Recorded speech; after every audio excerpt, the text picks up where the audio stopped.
talk about forgiving the person that abused you. I want to tell you a story. I struggled with this whole thing of unforgiveness, but I did not know I had it.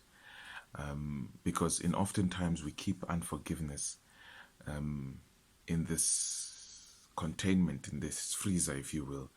We keep it there because we do not let go of the pain, or we do not want to deal with the pain, so therefore we put it away. Wherever we put it away, that's where the unforgiveness will be.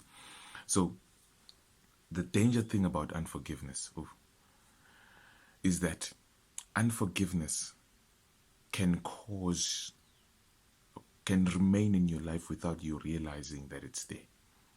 It can sit lying there still dormant, waiting for a specific event that will trigger it, and you'll see that, hey, this unforgiveness is still there. And you, all along, you were not aware that it's affecting you in the decisions that you make. The unforgiveness of one person that abused you, can influence the way you forgive other people. Not just people that don't abuse you, but that abuse, but people that do simple things. You tend to pile up, Somebody hurts you, you pile it up. Let's say somebody abused you sexually when you were growing up as a kid, molested you, all of those things. Then you tend to pile that up with the next person that hurts you emotionally, whatever way that they hurt you. You pile it up and you find it hard to forgive these people as if they did the same amount of damage, but actually it's being influenced by this person that hurt you so greatly. And because you have not dealt with that pain, then it affects the way you forgive other people. So I struggled with this. I never knew that it lay dormant. And my mentor said to me one day, so when I relocated to the Eastern Cape, my wife and I were delivering food for the Mr. D app. We're delivering food just to survive, because I had said God sent us here, and now we're here, and all that was in my mind was trying to pay rent, trying to pay our bills, and all that stuff. Obviously my wife at that time had to leave because she was pregnant, and then I continued working 14 hours a day, so to try and collect these little cents that I could. Now, as I was doing that, I spoke to my mentor, who, by the way, was not all about coming through here. He advised against it, like, no, bro, I can offer you a job, and you do this. And then he said to me, I don't believe somebody of your potential can be delivering food that he cannot afford for his family.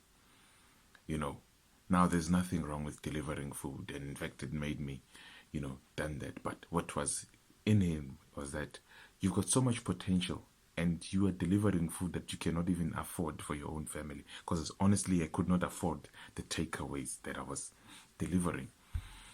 And therefore, he said, you need to pray to God to reveal to you what is up with your life, because ever since I've known you, there's been so much calamity, there's been so many, and you're used to living, just an ordinary life, and you've got so much an extraordinary potential.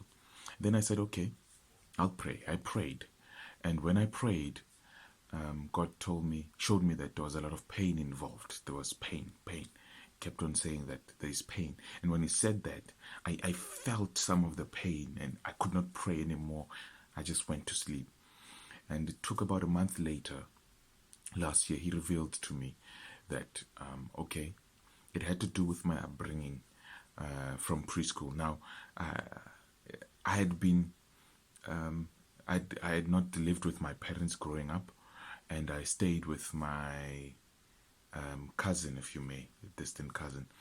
I stayed with my cousin, who was basically being paid to watch over me while my parents stayed in another city, and she was the one that was in charge of my upbringing. And Now, she was abusive emotionally, she was abusive physically every day, beating up. She would make me eat out of the dustbin outside, all those things. And when my parents came that month end to buy groceries, she would remind me that don't forget that your parents are leaving tomorrow. And I'd keep quiet and I'd not tell my parents what had been happening. Now she'd do all these things, take my money when they left me with money, all those things. Now, in that whole process, it happened that I was molested by the guy who was staying on the street, who noticed what was happening, who noticed, and they said, no, I understand. She makes you sit outside and whatsoever. She was very supportive. And when he started this whole molested thing, I ran away to the house, and when I got there, spoke with this cousin of mine, had some kind of agreement, and she ordered me to go back. And indeed, I went back. And that's how, from preschool, that's how it was. That was my struggle, for years, for 7 years, if I'm not mistaken. Now, I'd always, because when my mother died, before she died, the same year she died, I told her only then that this is what had happened, and she felt so bad about it and took me to a psychologist, and we dealt with the guy that molested me. Now, we dealt with that molesting, but somehow God was reminding me we never dealt with the cousin that did all of these things. And now, how do we know I dealt with that guy? I know that one day he was now out of work, I don't know, fired or whatever. And one day I was coming out from the mayor's office where I was working in the IT department, the municipality. And I was walking with the mayor, and we're just having a normal conversation. And I see him standing there looking for a box of CVs to put in his CV. And then I walk up to him and I say, hi, greeted him. How can I help you? And he's like, no, I'm looking for a box here that we can put in for jobs. I'm like, oh, okay, no, it's fine. Give your CV to me. I'll take it directly to HR. And I took his CV directly to HR, and he was expecting that I wasn't any funny. I dealt with that. But now I've never dealt with the cousin, moral of the story. Now, so this is what happens. I find strength, and I call this cousin. Call her, she's 50 something, and I call her and I say, I asked her, how are you doing? She's excited to hear me, and she's like, how are you doing? I'm like, no, I'm good. And she's telling me that, she's struggling to find a job. She studied, social services or something like that, social work, and she's struggling to find a job, and she's suffering, she's being paid peanuts and stuff like that. Okay. Oh, fine. Then she said she studied many years ago, but she still can't find a job. So anyways, I say to her, I want to remind you of my upbringing. I called you because I want to deal with that issue. Do you remember my upbringing? Do you remember the stuff that you did to me and all those things? And she says to me, no, I don't remember. I said, even when my mom died, you confessed to a couple of people. You were crying, throwing yourself on the floor because you're saying you're not a good person because of the way you raised me and stuff like that. And she says, no, I don't remember. I said to her, okay, it's fine. You don't have to remember, I guess. But I want to tell you that I remember, and I have remembered for the last couple of decades with this happening, and it has influenced my life in so many ways. I make decisions in so many things. And therefore, in all that, I remember all these things. I just want to tell you that I forgive you. I want to tell you that it's okay. I forgive you.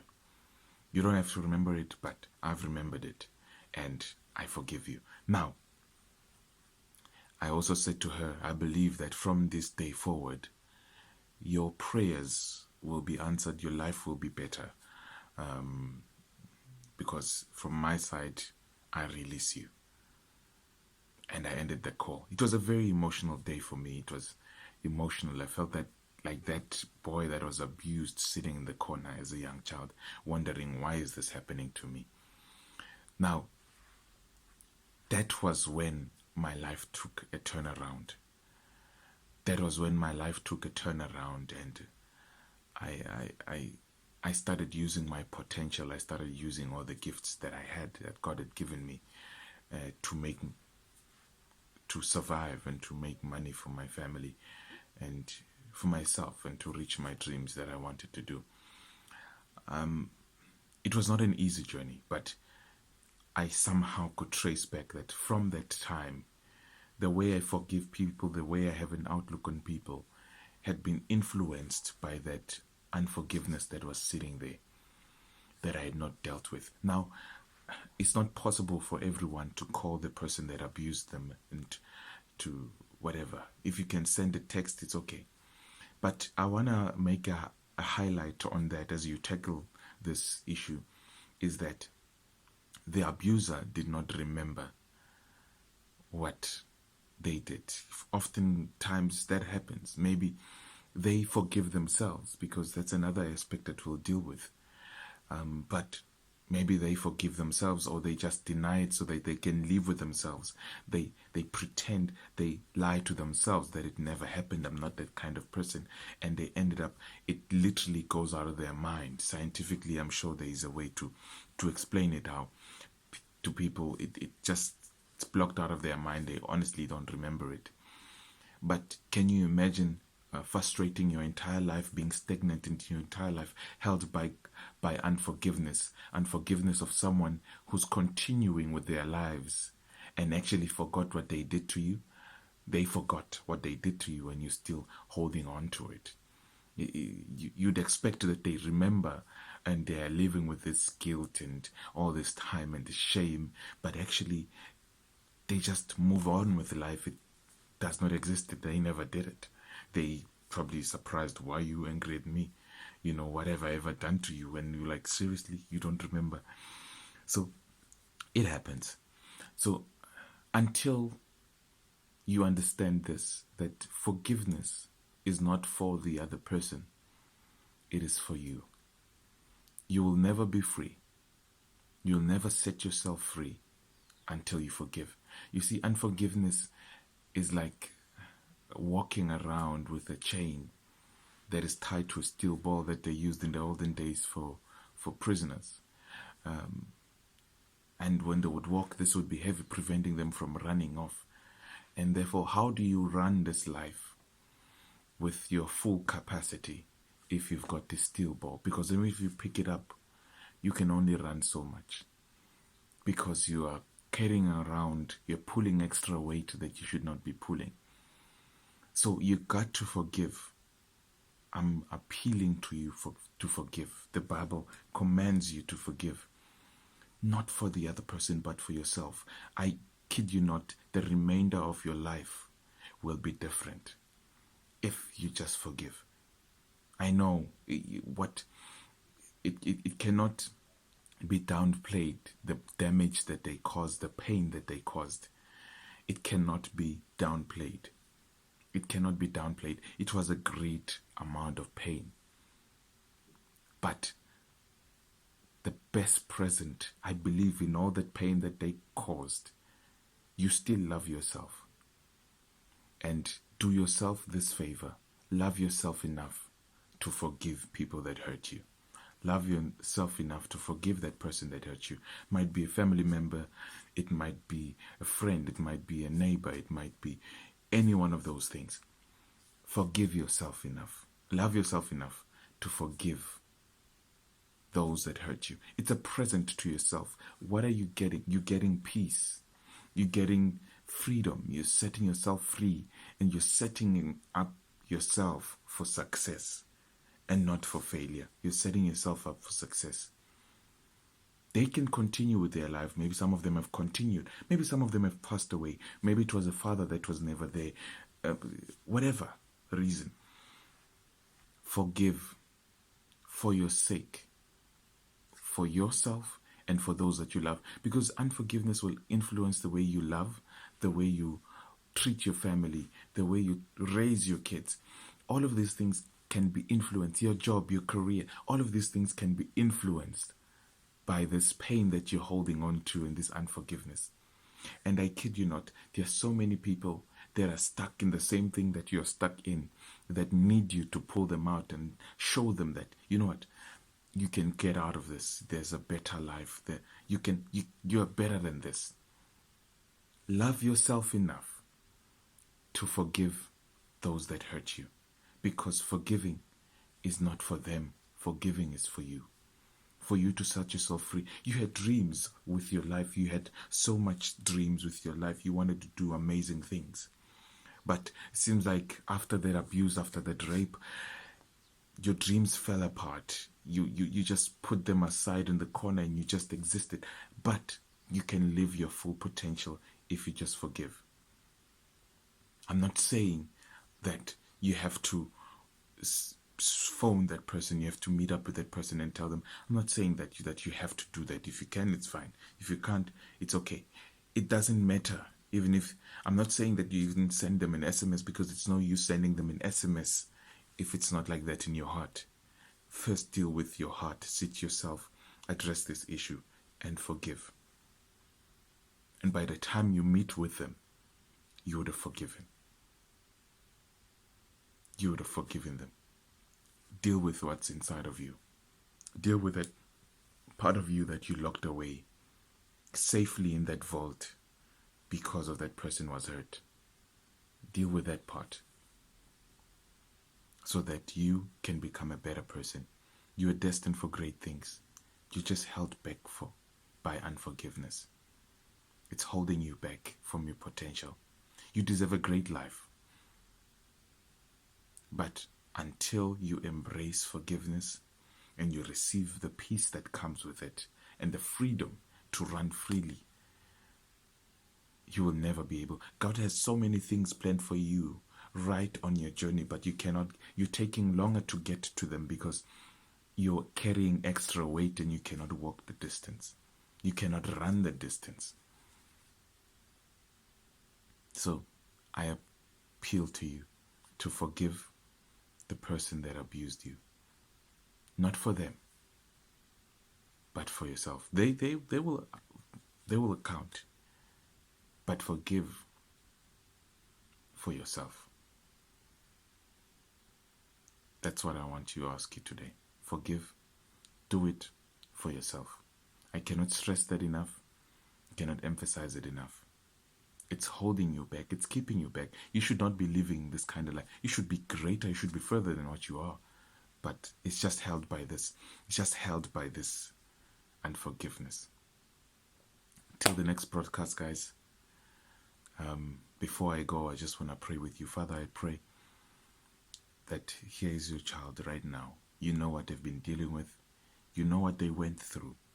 You know the things that they dealt with. You know how it was. You know how the enemy influenced their start. And I pray, Father, that today you help them confront issues that they've held back for a very long time. You help them deal with the forgiveness. You help them take away the unforgiveness and embrace forgiveness and peace that comes from you. I pray, Father, that no matter how painful it gets, that you help them through it, and you help them to fully embrace it and to fully tackle it on and not leave anything stored aside, but deal with everything till their cupboards are clean and they finally can live a life where they're free to embrace the life that you had intended for them. I pray and I ask of you in Jesus' name. Amen. See you in the next broadcast, guys. Bye.